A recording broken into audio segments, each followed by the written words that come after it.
Alors d'abord, Régis Debray a balayé très large, donc je vais être très précis. Ce que je retiens de ce qu'il a dit, en dehors effectivement des perspectives de la vie et de la mort, ce qui est un problème de civilisation est extrêmement important, c'est que non, ceux qui s'engagent dans le djihad ne sont pas des malades, ce ne sont pas non plus des nihilistes, ce sont des croyants. Ça, c'est extrêmement important. Alors, les terroristes, bien sûr, on est forcément l'État, en général, l'État accuse l'autre d'être terroriste. Le terrorisme, comme on dit, fait partie de la guerre irrégulière étant les guérillas et l'usage de la terreur. Je rappelle la terreur d'État, je rappelle aussi la torture dont Paul Wilkinson avait dit « Tout État qui torture est un État terroriste dans la mesure où la torture est la terreur la plus violente individualisée », ce qui est parfaitement exact.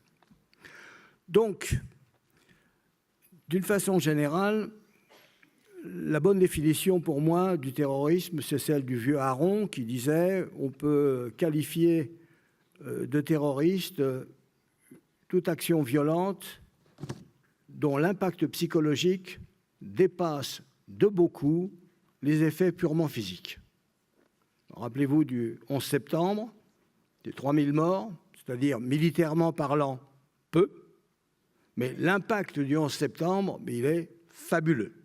Voilà, un acte de terrorisme parfaitement réussi au sens technique du terme. Ici, je ne vais pas mélanger morale et politique, je parle d'une analyse réaliste. Donc, je vais essentiellement parler de l'islamisme radical, dont les origines sont connues. Je parle des origines relativement récentes, c'est-à-dire la création des Frères musulmans, 1928 en Égypte, la montée au pouvoir de la dynastie des Saouds entre 1925 et 1932, et qui est évidemment wahhabite, et qui ont eu des débuts relativement modestes. Les Frères musulmans en tant qu'anticolonialistes à l'époque, occupation britannique, et les wahhabistes étaient en dehors du coup, puisqu'eux avaient échappé à la colonisation qui avait été le grand choc infligé par l'Europe sur l'ensemble du monde afro-asiatique. Le véritable choc de civilisation s'est passé à ce moment-là, c'est-à-dire au XIXe siècle, avant et jusqu'à 1940. D'une façon générale, dans l'incompréhension de ceux d'en face. Comment se fait-il que ces types qu'on a connus avant auraient pensé par exemple à l'Ottoman, qui en 1683 assiégé Vienne, comment se fait-il que ces types, d'un seul coup, soient devenus si extraordinairement supérieurs du point de vue technique, du point de vue de l'organisation, du point de vue de tout? Voilà. On n'a pas compris ce que cette révolution industrielle, qui était aussi une révolution intellectuelle, née à la fin du XVIIIe siècle, la Révolution française, la Révolution américaine, le fait qu'on déclare « c'est fini le despotisme », ça, c'est une rupture extraordinaire dans l'histoire, et les autres sont largués. Et ils vont se replier sur le religieux pour essayer de résister. Ça ne marche pas. Le religieux ne répond pas à l'époque à ce qu'il espère déclencher. Après ça, on va passer à une phase où ce qu'on appelle l'Asie et l'Afrique, mais plutôt l'Asie d'ailleurs, lorsqu'il commence dans ces élites urbanisées à parler un peu d'anglais ou un peu de français, à se dire peut-être que c'est les institutions de ces Européens qu'il faut prendre. Le parti, le Parlement, une constitution. Ce n'est pas une bonne réponse. Il va falloir une troisième génération, celle qui va s'apercevoir que finalement, il faut retourner contre l'adversaire son idéologie majeure, le nationalisme. Et ce n'est pas par hasard que ces mouvements s'appellent mouvements de libération nationale. Donc il va y avoir toute une phase de libération nationale qui vont marcher très bien, date à laquelle le religieux joue un rôle second. Jamais absent, mais second. On va mobiliser autrement. Et puis l'ère des nationalismes va apporter un certain nombre de déceptions, l'ère des socialismes aussi, Et on va se retrouver finalement avec le recours, comme l'a signalé Brigitte tout à l'heure, aux religieux. C'est-à-dire la dernière carte qui reste pour arriver à franchir cette espèce d'impasse dans laquelle on se trouve, une impasse humiliée d'ailleurs, puisqu'en fin de compte, il y a une fantastique humiliation civilisationnelle depuis au moins 2 siècles, si ce n'est pas davantage, mais au moins 2. Qu'est-ce qu'on va faire avec? Alors, les Saoudiens ont beaucoup travaillé. Ils étaient anti-nassériens, avec succès relatif, mais ils vont devenir plus importants à partir de 1973 avec le premier choc pétrolier qui va quadrupler leurs moyens. Et là, de l'Indonésie jusqu'à l'ouest africain, on va commencer à envoyer des prêcheurs, on va bâtir des madrassas, on va bâtir des mosquées et on va faire véritablement un islamisme, une réislamisation militante au nom du wahhabisme. Pendant ce temps-là, les frères musulmans travaillent, eux, très fortement. On va le remarquer d'ailleurs en 2011. En 2011, sur cette fameuse place Tahrir, on a des gens qui crient davantage de liberté, démocratie, etc. On a l'impression de jeunes avec des femmes dévoilées, etc., qui veulent quelque chose de nouveau. Et puis quand ils ont voté, qu'est-ce qu'ils ont voté? Ils ont voté frères musulmans. Pourquoi? Parce que les frères musulmans avaient fait comme faisaient autrefois les partis communistes, ils travaillaient à la base. Quand l'État était absent et qu'il y avait une catastrophe quelconque, sociale, naturelle, etc., ils étaient présents. Ils disaient, vous avez besoin de quoi? On arrive, on est là, etc. Bon, les gens ont voté pour ceux qui étaient proches. Voilà. Disons que ce travail-là n'a pas été perdu. Par la suite, évidemment, ils se sont révélés être meilleurs dans la clandestinité qu'au pouvoir. Bon. Donc, il faut remonter à une date très importante, 1979, 79 en langage local. En 79, on a la révolution khoméniste, qui est l'irruption, véritablement à l'échelle du politique, du religieux. Révolution qu'on a très mal interprétée au début, avec des féministes qui sont venus l'appuyer, avec Michel Foucault, etc., etc. Puis après, on s'est rendu compte que, doucement, c'est autre chose. Ça véhicule autre chose. Et d'ailleurs, ça véhiculait aussi, on va le découvrir par la suite, un nationalisme persan et iranien très important. Même année, le deuxième choc pétrolier, qui nous, Européens particulièrement, aurait dû nous réveiller cette fois. Il était quand même temps de changer nos habitudes de consommation, se repositionner. On ne l'a pas fait, la vie était trop belle. Les années 60 avaient été chouettes, les années 70 c'était très bien aussi. En fin de compte, quand les gens vous disent c'était mieux avant, je vois très bien de quoi ils parlent. Alors, troisième chose importante, les Russes, enfin les Soviétiques, rentrent en Afghanistan. Ça, c'est quelque chose de nouveau, puisque c'est la première fois qu'ils pénètrent dans un pays qui n'appartient pas au pacte de Varsovie. Pour les Américains, tiens, intéressant, peut-être qu'on peut leur infliger ce que nous avons subi au Vietnam, une leçon d'enlisement, et on s'organise pour préparer le plus de difficultés possible, avec la propagande la plus grande possible, pour contrer l'entrée des Soviétiques. Alors pourquoi les Soviétiques rentrent? Ils rentrent tout simplement parce qu'ils ne veulent pas que le régime au pouvoir à Kaboul, qui est un régime communiste, marxiste-léniniste, s'effondre. Quand on est marxiste-léniniste, on ne s'effondre pas, on est l'avenir. Donc on va lui donner un coup de main, et puis on va y arriver, parce qu'en fin de compte, ce qu'on propose, c'est l'avenir, c'est les écoles pour les filles, c'est le mariage à 18 ans, comme l'avait dit le Khalq, c'est la réforme agraire, pas toujours facile à faire, c'est la dépossession d'un certain nombre de prérogatives pour les autorités traditionnelles. Enfin bref, c'est un changement important qu'on veut imposer à une société ultra traditionnelle, jamais colonisée, très tribal en ce qui concerne les Pashtuns, et en plus, on murmure, ces types ne croient pas en Dieu. Alors à partir de là, c'est la croisade, comme dirait bêtement Bush quand il va faire quelque chose chez les Arabes.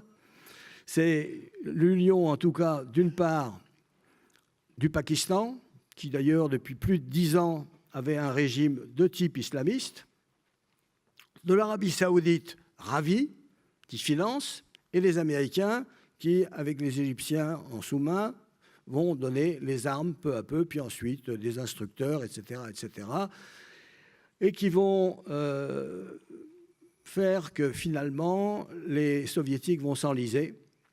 Ils s'enlisent d'ailleurs pour une raison très simple, parce qu'ils pratiquent la même erreur que les Américains au Vietnam. Ils envoient en Afghanistan, comment on appelle ça, enfin, les gens qui font leur service militaire, ils n'envoient pas l'armée, ils envoient les conscrits. Merci beaucoup. Alors, le conscrit, ce n'est pas quelqu'un qui est intéressant dans une situation de type colonial, parce que c'est une situation de type colonial. On envoie dans les situations de type colonial que l'armée et de préférence les corps les plus spécialisés. C'est une erreur que les Britanniques, par exemple, n'ont jamais faite. Jamais les Britanniques n'ont envoyé, comment dirais-je, des conscrits dans une histoire de ce type. Pour ça, d'ailleurs, qu'ils ont eu très peu de difficultés, très peu d'échecs, quand on les compare à nous, à nos combats retardateurs, particulièrement en Algérie. Bon. Donc, il y a eu, à ce moment-là, un appel d'air de tout ce qu'il y avait comme apprentis islamistes, amené là par un certain Hassam, un Palestinien, qui était largement aidé par les États-Unis. Par la suite, celui qui a pris le relais, c'est Ben Laden, beaucoup mieux connu. Est-ce qu'ils ont combattu? Certains, mais en fait, ils se sont surtout battus pour eux-mêmes, les Pashtuns et les autres. Et les Pakistanais ont beaucoup formé du point de vue de la motivation religieuse, du point de vue également des capacités militaires. Alors, je n'ai pas de chiffres exacts. Hein. Vous savez que tous les chiffres sont faux dans ces histoires-là. Peut-être 20 000, peut-être plus, qui par la suite vont servir ailleurs, en Tchétchénie, en Bosnie, 3 000, etc., etc. En Algérie, bien sûr, très important, dans les années 90. Bref, ça va beaucoup modifier le climat, et les Américains, dans leur immense sagesse, vont aider le parti le plus islamiste possible, celui de Gulbuddin Hekmatyar. Pas les modérés comme les islamistes comme commandant Massoud, qui avait le défaut d'être tadjik, c'est-à-dire pas pashtoun. C'est des histoires intérieures très importantes. Ou d'autres, les royalistes, par exemple, qui ont été complètement laissés de côté. Bon, voilà la naissance, en quelque sorte. 5 minutes encore. Encore 5 minutes. Ouais, c'est court, j'en suis qu'au tiers. Bon, toujours est-il donc que tout ça se développe et va, par métastase, se répandre sur le reste de la planète. 2011 n'arrive qu'après 2003. 2003, c'est le moment où les États-Unis, maintenant que l'Union soviétique a disparu, se sentent omnipotents. Ils vont, dans les lendemains du 11 septembre, terminer l'affaire rapidement en ce qui concerne l'Afghanistan, et ils vont se tourner vers la chose principale, le remodelage du Grand Moyen-Orient. On va occuper et démocratiser, et en tout cas rendre notre allié l'Irak. Puis ensuite, on va tordre le bras de M. Assad, et ensuite, on va s'occuper de l'adversaire principal et contribuer à un changement de régime en Iran. Fiasco complet, je fais rapide. Tout ceci nous porte rapidement vers le fait que les sunnites, qui avaient été battus dans la première bataille, mais non pas vaincus, puisqu'à partir du moment où un adversaire ne ne reconnaît pas sa défaite et continue de se battre, eh bien, la guerre continue, il n'est pas battu. Et ils vont triompher en définitive par le terrorisme. Effectivement, eux utilisent le terrorisme au sens strict et technique du terme, parce que sur le terrain plat qu'est la Mésopotamie, on ne peut pas faire de guérilla. Donc, on a fait du terrorisme en ville, on a fait des embûches sur les routes avec des choses improvisées, etc. Bon, les Américains se sont retirés en 2011, ils ont eu tort d'ailleurs, ou alors il ne fallait pas rentrer. Et puis, 2011 arrive, ailleurs, une révolution après l'autre, et tout ça va se cristalliser sur la Syrie, l'Irak. Et en Syrie, il me reste 3 minutes, hein, en Syrie, il va y avoir la montée de ceux qui avaient été en Irak, les opposants des Américains, c'est-à-dire ceux qu'on va appeler, avec leur acronyme, le Daesh. Ils se transplantent en Syrie parce que c'est plus commode d'être dans une société en rapport avec la frontière turque qui vous est ouverte, avec un pays qui vous aide, avec un pays qui laisse passer les touristes djihadistes, avec la possibilité de vendre du pétrole pas cher de l'autre côté, etc., qui vont s'organiser et qui ensuite vont faire un retour avec des méthodes qui sont complètement les leurs. Quelle méthode ? Eh bien, nous sommes dans un monde complètement différent.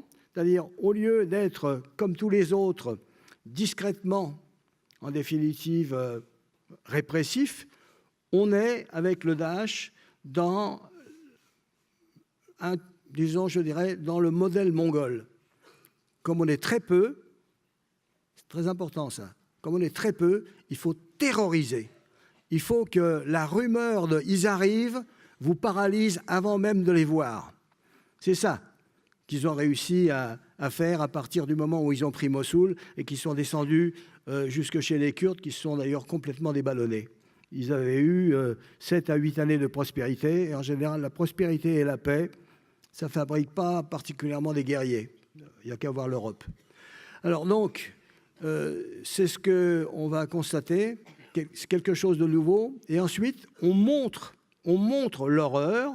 C'est complètement différent. Par exemple, Adolf Hitler, quand il se débarrasse des Juifs, il fait ça de façon discrète. On n'a pas dit « on va tous les tuer ». On n'a pas montré tous les jours ce qui se faisait dans les camps de concentration. Pas du tout. Là, si.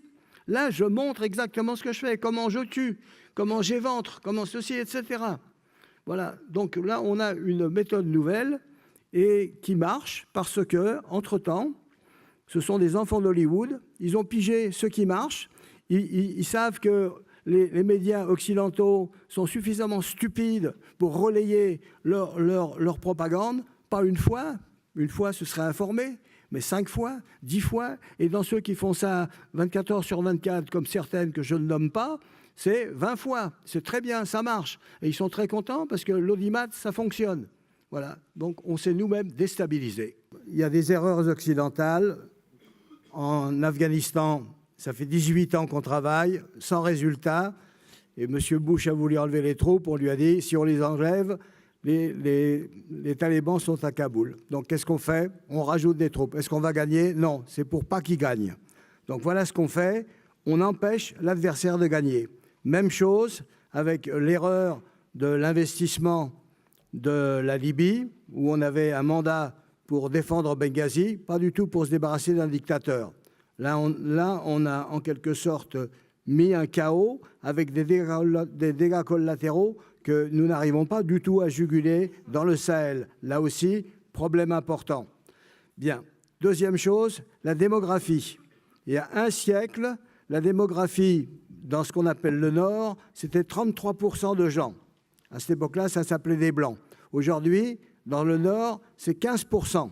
Donc, il y a une modification démographique extraordinairement importante dont il faut prendre conscience. Enfin, en ce qui concerne les djihadistes, fondamentalement, quel est le programme en dehors du surnaturel, c'est-à-dire de la montée au paradis? C'est, en fin de compte, de redescendre historiquement à l'âge d'or, c'est-à-dire de retrouver la gloire des premiers siècles de l'Hégire. Eh bien, ça signifie, en somme, nous nous sentons humiliés. Humiliation qui peut se comprendre. Parfait. Comment ça se soigne, l'humiliation? Qui a été humilié au cours des 150 dernières années? Par exemple, les Chinois. Par exemple, les Indiens. Comment ils se soignent, les Chinois, aujourd'hui, de leur humiliation?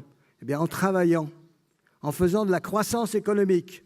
Même chose pour l'Inde. Ils font de la croissance économique. Et qu'est-ce qu'ils font, nos petits camarades, à part faire les pétards? Que dalle. C'est des minables. Merci Gérard. C'est une très bonne conclusion. Ils ne débouchent nulle part. Donc, ils marchent véritablement vers le fiasco. Ils ont encore un bel avenir devant eux parce que ça va plaire. En Afrique, par exemple, subtropicale, avec le doublement de la population, l'islam va passer pour la solution. Mais en fin de compte, ça ne mène nulle part.